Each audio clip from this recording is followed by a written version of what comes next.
Bine v-am găsit, bine v-am regăsit, dragilor din Zodia RAC, oriunde v-ați afla. Azi voi face lectura generală pentru următoarea săptămână din august, mai precis perioada cuprinsă între 18 și 24 august inclusiv. Așa că, dragilor, toți cei care aveți soarele, luna, Venus, ascendentul sau oricare alt aspect astral important pentru voi din harta voastră natală și care are legătură cu Zodia RAC, această lectură este desigur și pentru voi. Ca de fiecare dată, nu uitați, voi sunteți stăpânii propriei voastre vieți. Prin intermediul deciziilor și alegerilor voastre vă construiți propriul viitor. Este o lectură generală, așa că vă rog să luați decât acele mesaje care vor rezona cu voi, iar restul lăsați-le să zboare în univers, pentru că sigur sunt pentru alte energii care într-o mai mică sau mai mare măsură au o legătură cu Zodia RAC. Așa că, dragilor, haideți să vedem care este energia voastră în această săptămână cuprinsă între 18 august și 24 august. Care este energia, dragilor mei, din RAC în această săptămână?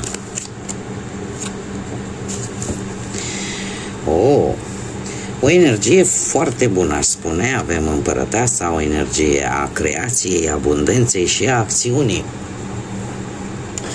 Se pare că va fi o săptămână în care această latură mai feminină, pe care o au atât deopotrivă atât bărbații cât și femeile, va fi un pic mai accentuată. Veți fi mult mai atenți la, poate, la aspectul vostru fizic, la felul în care vă îmbrăcați, sau pur și simplu veți vrea să schimbați ceva din punctul ăsta de vedere al aspectului exterior.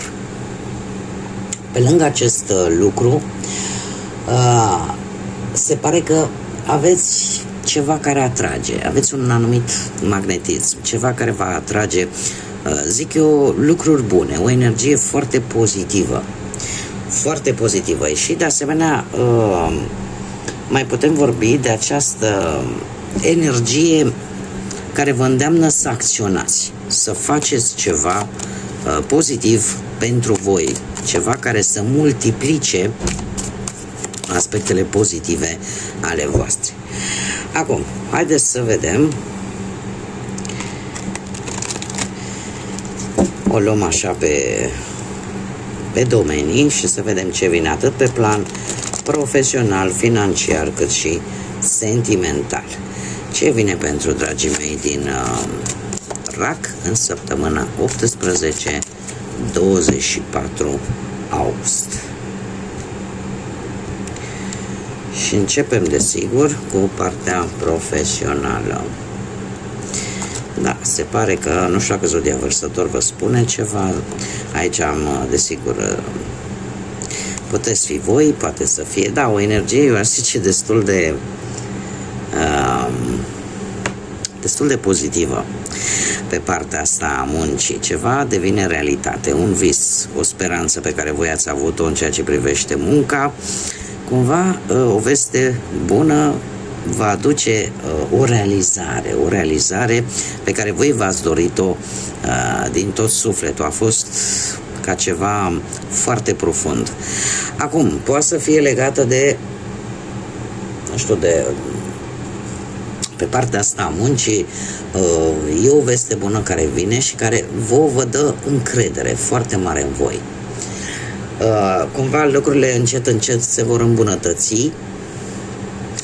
Alții pot primi, dacă ați dat vreun interviu, pot primi un apel important în care se poate semna un contract, sau poate, dacă ați vrut să vă asociați cu cineva, se poate ajunge la o înțelegere. Cert este că în felul acesta se pot extinde afaceri, se pot obține avansări, se poate obține un post în urma unui interviu, așa cum am mai spus, un răspuns pozitiv, și în felul acesta așteptarea se cam termină. Și e ceva ce voi v-ați dorit de foarte multă vreme. E ca și cum ai zice, în sfârșit vine, răsare soarele și pe strada mea. Așa că lucruri bune pe plan profesional. Haideți să vedem pe plan financiar. avem poate implicarea unor, uite, avem zodia Berbec, implicarea unor zodii de aer, Gemeni, Balanță, Vărsător, ceva ce are legătură cu banii. Asta ce îmi spune? Că încă de la începutul săptămânii se pare că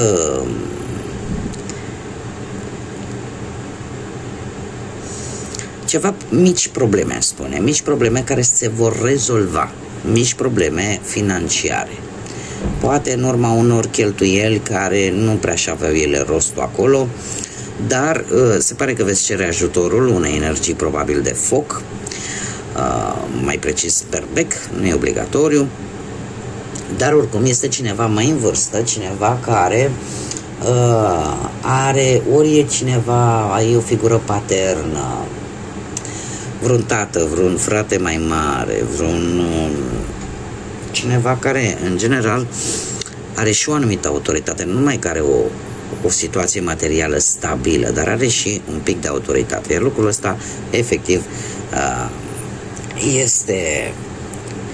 vă face vouă foarte bine, vă scoate din această problemă materială și chiar către finalul săptămânii, aș spune, cu acest 4 de bâte, că veți celebra ceva în urma propriei voastre idei, propriei voastre munci, sau poate că pur și simplu apare o ușoară creștere economică, adică vă scoate din această angoasă.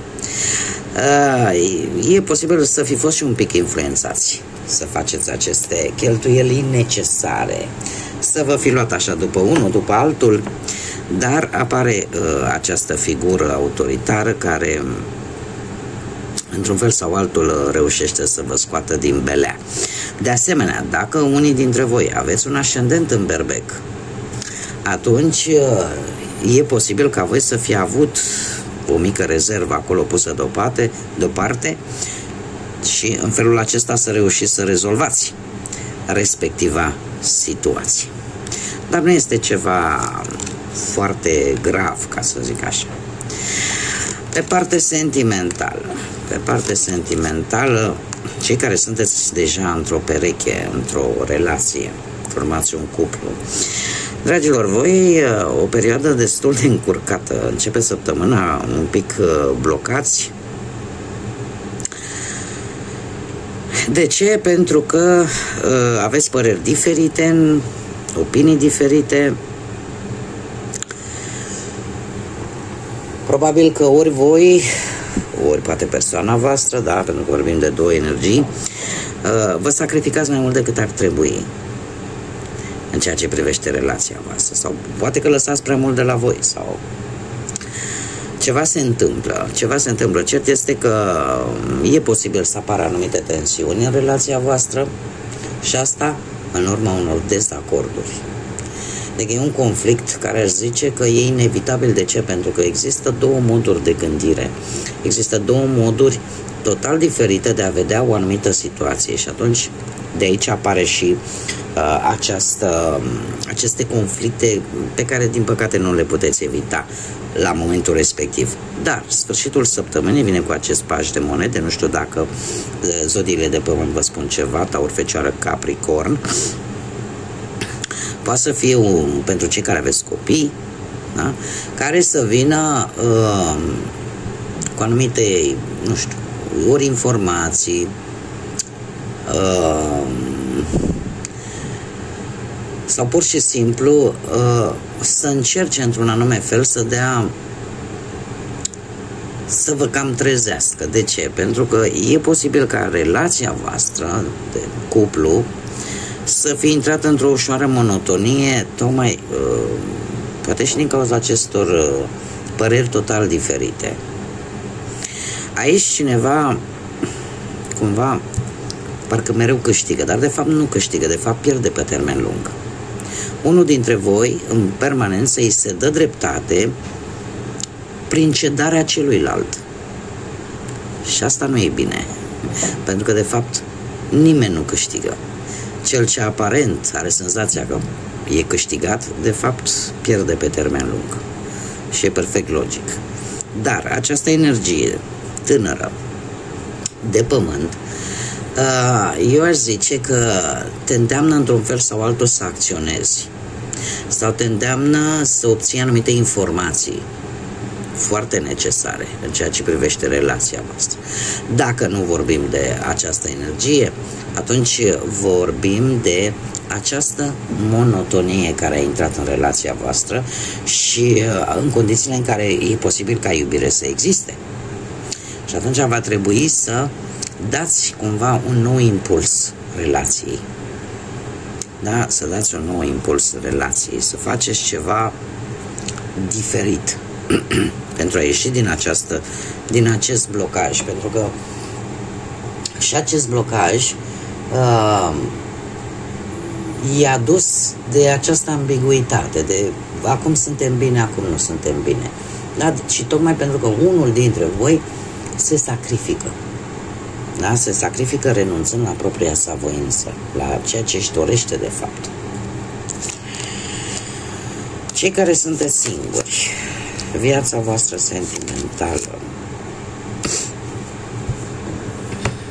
Nu știu dacă zodia Capricorn rezonează cu voi sau zodia Fecioară, dar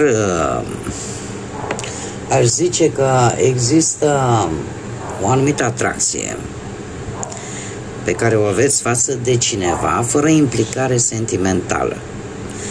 Adică e mai mult o atracție fizică, mai mult un pic de chimie, zice eu, către cineva care, trebuie să vă spun că știe ce vrea de la viață, știe ce așteptări are de la viață, poate să aveți sau nu legătură cu zodia Fecioară, dar, per general, este cineva care a stat o perioadă destul de mare în solitudine, a stat o persoană singură și sfârșitul săptămânii vine cu acest doi de spade, care mie îmi spune că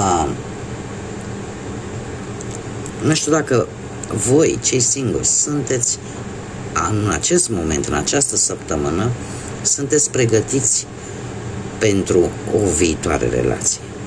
Pentru că mie acest doi de spade îmi spune că de multe ori e nevoie de mai mult decât de o simplă atracție fizică.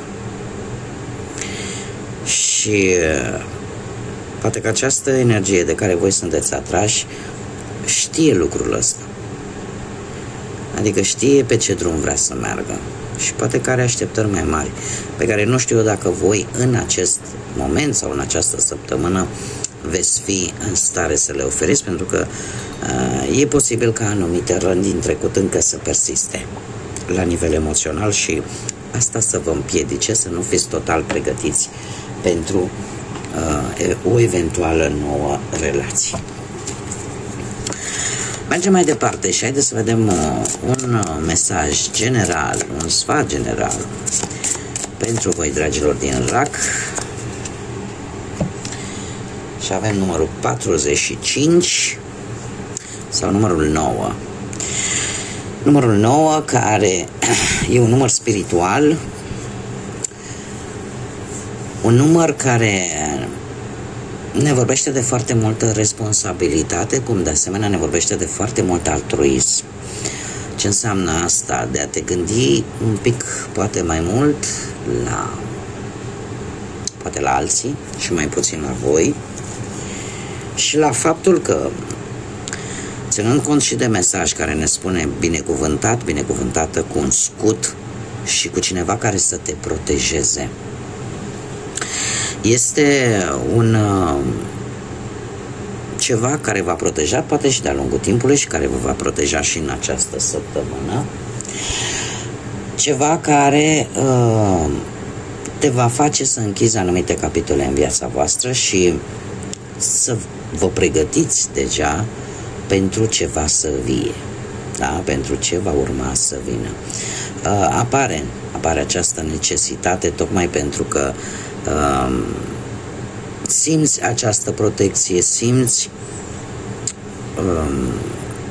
ca și cum universul, ca și cum divinitatea ar fi lângă tine atunci când ai cea mai mare nevoie, dar apare într-adevăr necesitatea unui nou început, apare necesitatea de a închide etape, capitole din viața voastră. Bun, dragilor, cam atât am avut pentru voi pentru această săptămână. Mulțumesc pentru atenție, mulțumesc din suflet tuturor celor care prin aportul lor, prin intermediul comentariilor, like-urilor și distribuirilor voastre contribuiți deliberat, fără să fiți obligați, în dezvoltarea acestui proiect pe care eu l-am numit Tarot Flori de Loto, așa că mii de mulțumiri tuturor, iar până data viitoare, când ne vom reîntâlni la o nouă lectură, invit pe toți cei care încă nu s-au abonat să o facă, este gratuit, la fel ca și celelalte opțiuni, nu? Cu like-uri, distribuiri și comentarii.